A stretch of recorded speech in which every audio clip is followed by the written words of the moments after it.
Congo forest, जिसके बारे में बहुत कम लोग जानते हैं, एक ऐसा जंगल जहाँ पर रहस्यमयी घटनाएं आए दिन होती रहती हैं। एक ऐसा जंगल जहाँ पर कोई नहीं जाना चाहता। एक ऐसा जंगल जहाँ के जीव जंतु, जहाँ के प्राणी इस दुनिया से एकदम कटे हुए हैं, जिनको कोई नहीं जानता। ऐसी ही कुछ घटनाएं आज मैं आपके लिए लेके आया हूँ। आज मैं आपको 2 रियल स्टोरी सुनाने वाला हूँ जो कि इस कॉन्गो फॉरेस्ट से जुड़ी हुई हैं। तो जो सबसे पहली घटना घटी है वो घटी है राफेल के दादाजी के साथ में। और अब आगे की कहानी मैं आपको राफेल के पॉइंट ऑफ व्यू से ही सुनाऊंगा। मेरा नाम राफेल है। आज मैं आपको मेरे दादाजी के साथ में घटी एक बहुत रहस्यमयी घटना बताने वाला हूँ जो कि उनके साथ 1970 में घटी थी। 1970 में मेरे दादाजी एक साइंटिस्ट थे। उनके हाथ पे आज भी एक बहुत ही खतरनाक और भयानक सा घाव बना हुआ है, जिसके बारे में वो कभी ज़्यादा किसी से बात नहीं करते। और वो घाव ही इस चीज़ की गवाही देता है कि वो घटना उनके साथ सच में घटी थी। ये घटना उनके साथ कॉन्गो फॉरेस्ट में घटी थी। कॉन्गो फॉरेस्ट जहाँ के जीव जंतु बेहद ही अजीब होते हैं और बहुत ही बड़े और विशालकाय होते हैं, जिसके बारे में पूरी दुनिया में से कोई नहीं जानता। बहुत कम लोगों ने उन जीवों को देखा है, और जिन लोगों ने उन जीवों को देखा है वो फिर दुनिया को कभी दिखाई ही नहीं दिए। और जिन लोगों ने उन जीवों को देखा और ज़िंदा बचे, उनकी बातों पर किसी ने यकीन नहीं किया। लेकिन मेरे दादाजी ने मुझे जो घटना बताई थी वो घटना एकदम रियल है, और वो घाव देखकर कोई भी इस घटना को रियल ही समझेगा। तो मेरे दादाजी 1970 में एक साइंटिस्ट थे। वो और उनके 3 दोस्त, जिसका नाम मैं आपको नहीं बता सकता, वो 4 लोग मिलकर कॉन्गो फॉरेस्ट में वहाँ की कुछ पत्तियों के सैंपल लेने के लिए गए हुए थे। वो कैसी पत्तियाँ थीं, उनका नाम क्या था और वो दिखती कैसी थी, इसके बारे में मेरे दादाजी और उनके दोस्त कुछ भी नहीं जानते थे। यहाँ तक कि कॉन्गो फॉरेस्ट के बारे में भी उन्हें कोई जानकारी नहीं थी। कॉन्गो फॉरेस्ट एक बहुत ही रहस्यमयी फॉरेस्ट है जहाँ पर कोई भी जाता नहीं है। वहाँ के लिए लोग ये कहते हैं कि वहाँ के जो जीव जंतु होते हैं वो बहुत ही ज़्यादा खतरनाक होते हैं। वहाँ के पेड़ आपस में ही बातें करते रहते हैं और अपनी जगह से शिफ्ट होते हैं और इधर से उधर शिफ्ट होते रहते हैं और अपने पीछे कोई निशान नहीं छोड़ते। तो मेरे दादाजी और उनके दोस्त कॉन्गो फॉरेस्ट में एंटर हो चुके थे पत्तियों के सैंपल लेने के लिए।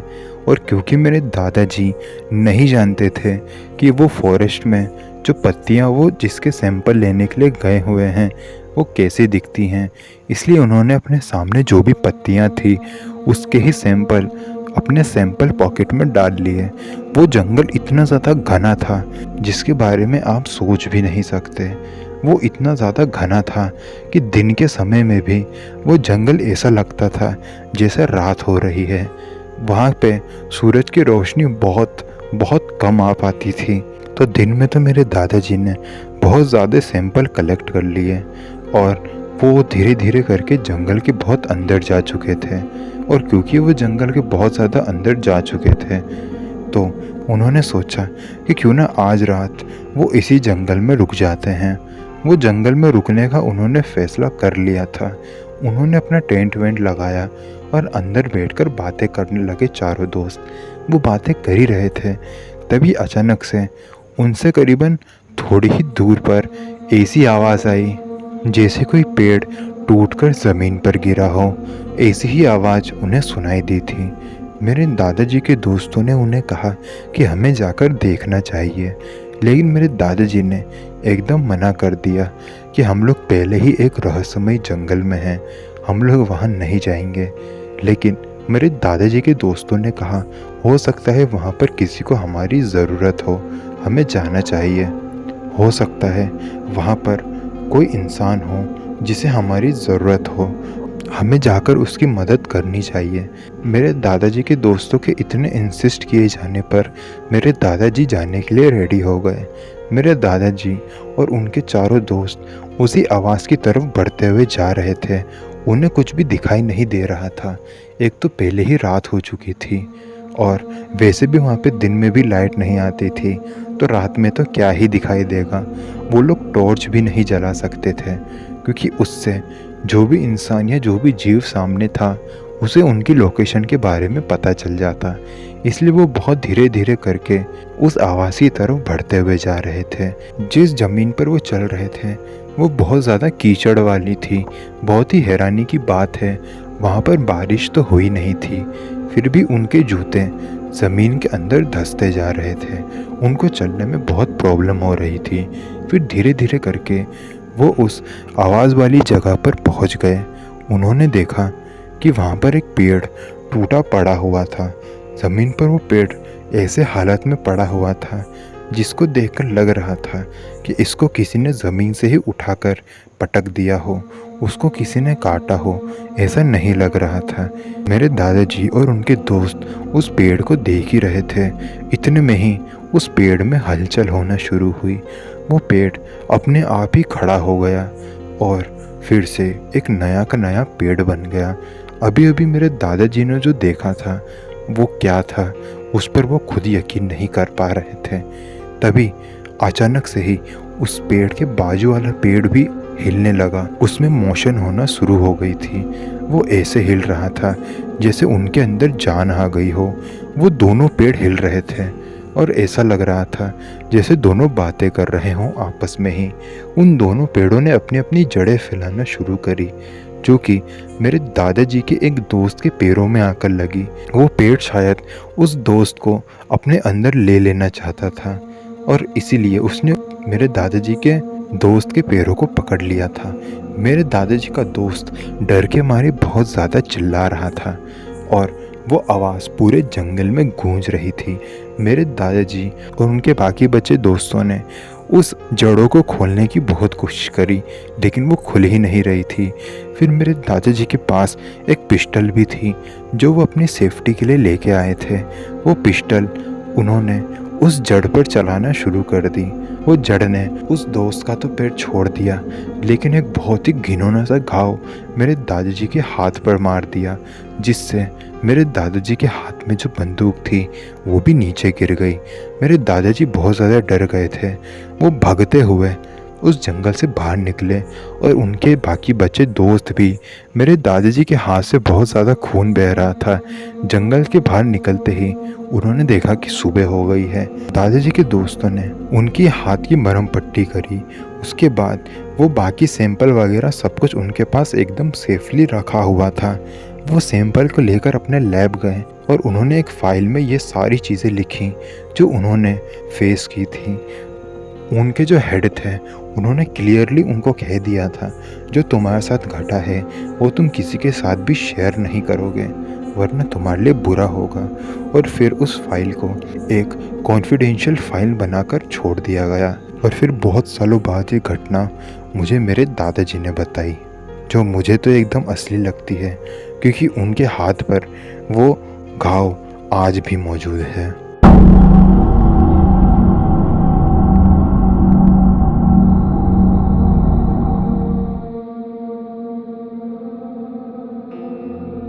दोस्तों, दूसरी घटना जो मैं आपको बताने वाला हूँ वो घटी है दो दोस्तों के साथ, जिनका नाम एडम और जॉर्ज था। ये दोनों जंगल में कैंपिंग करने के लिए गए हुए थे और उनके साथ बहुत ही मिस्टीरियस घटना घट गई थी। और अब आगे की कहानी मैं आपको एडम के पॉइंट ऑफ व्यू से ही सुनाऊंगा। मेरा नाम एडम है। आज मैं आपको मेरे और मेरे दोस्त, जिसका नाम जॉर्ज है, हमारे साथ में घटी एक सच्ची घटना बताने वाला हूँ। दरअसल हम दोनों एक फॉरेस्ट में कैंपिंग करने के लिए गए हुए थे। हम दोनों को कैंपिंग करने का बहुत शौक़ था। हम लोग महीने में करीबन 2-3 बार कैंपिंग करने के लिए जाया करते थे। ये जो घटना मैं आपको बता रहा हूँ वो मेरे साथ घटी थी। 1985 में हम लोग हमेशा 3 दिन की कैंपिंग करते थे और चौथे दिन की सुबह हम लोग अपने अपने घर चले जाया करते थे। तो एक बार हमने फिर से कैंपिंग करने का प्लान बनाया। हम लोग हमारे घर के पीछे वाले जंगल में ही, जो कि एक बहुत घना और भारी जंगल था, उसके अंदर कैंपिंग करने के लिए गए। हम लोग जंगल के करीबन 1-1.5 किलोमीटर अंदर जाकर कैंपिंग कर रहे थे। इससे पहले हम लोग उस फॉरेस्ट में कभी भी कैंपिंग करने नहीं गए थे, लेकिन इस बार हमने डिसाइड किया कि हम लोग वहीं पर कैंपिंग करेंगे। फिर हम लोग सुबह सुबह ही कैंपिंग का सारा सामान लेकर उस जंगल के उस पॉइंट पर चले गए जहाँ पर हमें कैंपिंग करना एकदम ठीक लगा। 1-1.5 किलोमीटर अंदर हम लोग उस जंगल के थे।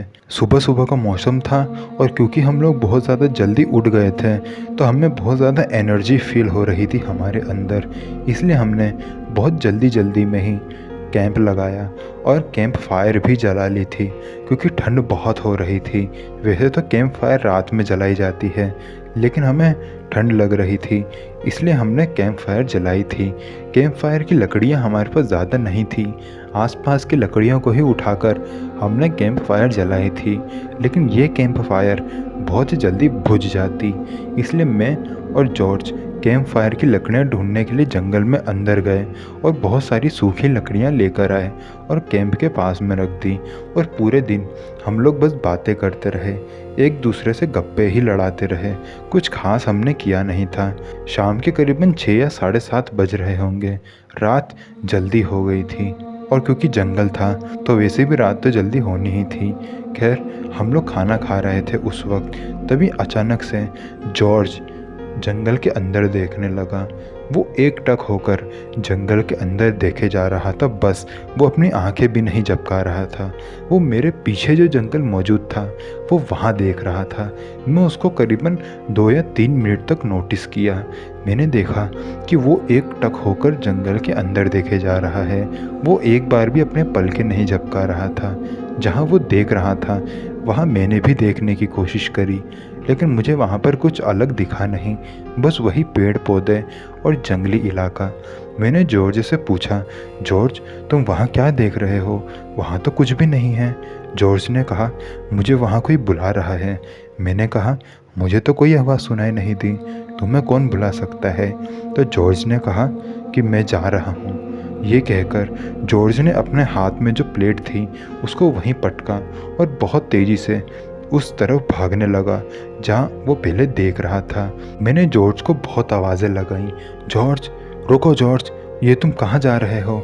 हमारे पास कोई साधन नहीं है, मैं तुम्हें ढूंढ नहीं पाऊँगा। जॉर्ज जॉर्ज लेकिन जॉर्ज ने कुछ नहीं सुना, वो बस अंदर भागे जा रहा था। मैं उसके पीछे जाने की कोशिश करता, लेकिन मेरी हिम्मत नहीं हुई इतने घने जंगल में अंदर उतरने की। वैसे तो हम लोग जंगल के अंदर ही थे, लेकिन जॉर्ज और ज़्यादा डीप जाता जा रहा था।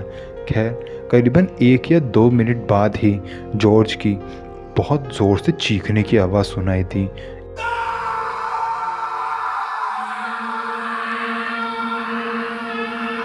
ये सुनकर मैंने अपने हाथ में एक राइफ़ल उठाई जो कि हम लोग हमारे प्रोटेक्शन के लिए लेके आए थे। वो राइफ़ल और एक टॉर्च लेकर मैं उसी दिशा में जाने लगा जहाँ से अभी अभी मुझे जॉर्ज की आवाज़ आई थी। मैं उस तरफ भाग रहा था। जॉर्ज की मुझे आवाज़ें आ रही थी, एडम एडम मुझे बचा लो, ये मुझे मार देगा, एडम एडम प्लीज़ मुझे बचा लो। ऐसी आवाज़ें मुझे जंगल के अंदर से आ रही थी। मैं उसी तरफ जाते जा रहा था। फिर एक पॉइंट पर जाके मैंने ये महसूस किया कि कहीं ये कोई ट्रैप तो नहीं, क्योंकि जो आवाज़ें मुझे सुनाई दे रही थी वो थी तो जॉर्ज की ही, लेकिन उनके अंदर कुछ चेंजेस मैंने नोटिस किए थे। जैसे जॉर्ज जो है थोड़ी भारी आवाज़ में बात किया करता था, लेकिन ये जो आवाज़ मुझे सुनाई दे रही थी ये उतनी भारी नहीं थी जितनी असलियत में जॉर्ज की है। खैर, उस पॉइंट में मैं वहीं पर खड़ा हो गया और अच्छे से उस आवाज़ को सुनने लगा, तो मैं कंफर्म हो चुका था कि ये जॉर्ज तो नहीं है, ये पक्का कोई और है जो कि मुझे जॉर्ज की ही तरह अंदर बुलाने की कोशिश कर रहा है। जॉर्ज ने कहा था कि उसको किसी की आवाज़ आ रही है। हो सकता है वही इंसान या भूत प्रेत या जो भी वो एंटिटी थी वो शायद मुझे भी अपनी तरफ बुला रही हो। ये सोचकर मैं बहुत ज़्यादा डर गया और वहाँ से भागने लगा। मैं अपने कैंप की तरफ भाग रहा था और मुझे मेरे पीछे से अभी भी जॉर्ज की आवाज़ें, जो कि जॉर्ज नहीं निकाल रहा था, वो आवाज़ें अभी भी सुनाई दे रही थी। मैं वैसे भी बहुत ज़्यादा डर गया था। मैं जॉर्ज को बचाना भी चाहता था, लेकिन जाने की हिम्मत नहीं जुटा पा रहा था। और उसके बाद मैं कैंप में जाकर बैठ गया। मैं पूरी रात नहीं सोया था। पूरी रात मुझे मेरे कैंप के पास में से जॉर्ज की आवाज़ें आ रही थी। कभी ऐसा लगता जैसे जॉर्ज हमारे कैंप के पास चहलकदमी कर रहा है। ये पूरी रात चलता रहा था। अगली सुबह होते ही मैं अपने घर चला गया। मैंने पुलिस में भी कंप्लेंट करी और जॉर्ज को ढूंढने की बहुत कोशिशें की गई। उस वक्त का वो बहुत बड़ा सर्च ऑपरेशन चलाया गया था, लेकिन जॉर्ज का कभी कुछ पता ही नहीं चला। उसका कोई सबूत आज तक नहीं मिला। और मैं अपने दोस्त को जब भी याद करता हूँ तो मुझे ये घटना हमेशा याद आती है और मुझे अपने आप के ऊपर भी बहुत ज़्यादा गुस्सा आता है कि मैं जॉर्ज को नहीं बचा पाया और मुझे उसकी बहुत याद आती है। जॉर्ज जैसा दोस्त बहुत कम लोगों को मिलता है और उसके बाद मैंने फिर कभी भी किसी के साथ कहीं पर भी कैंपिंग नहीं करी। तो दोस्तों, आई होप आपको ये दोनों कहानियाँ बहुत अच्छी और इंटरेस्टिंग और मिस्टीरियस लगी होगी। अगर ऐसे ही वीडियोस को देखना चाहते हैं तो आप प्लीज़ इस चैनल को सब्सक्राइब ज़रूर करें। वीडियो को लाइक करना ना भूलें। अगर आपके साथ भी कोई सच्ची घटना घटी है तो वो आप मुझे मेरे इंस्टाग्राम पर भेज सकते हैं। इंस्टाग्राम का लिंक आपको मिल जाएगा नीचे डिस्क्रिप्शन बॉक्स में। तो मिलते हैं अगले वीडियो में। तब तक के लिए जय हिंद, जय भारत।